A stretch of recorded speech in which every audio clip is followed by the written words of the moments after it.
মানুষের জীবনে কখন কি টার্ন মোড় আসে সত্যিই আমরা জানি না। হ্যালো ভিউয়ার, সবাই কেমন আছো? আশা করি সবাই অনেক ভালো আছো।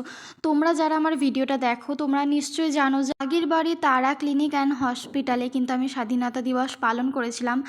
আর 1 বছরের মধ্যে মানুষের জীবনে কতটা পাল্টে যায় সেটা আমাকে না দেখলে সত্যি হয়তো বোঝা যায় না।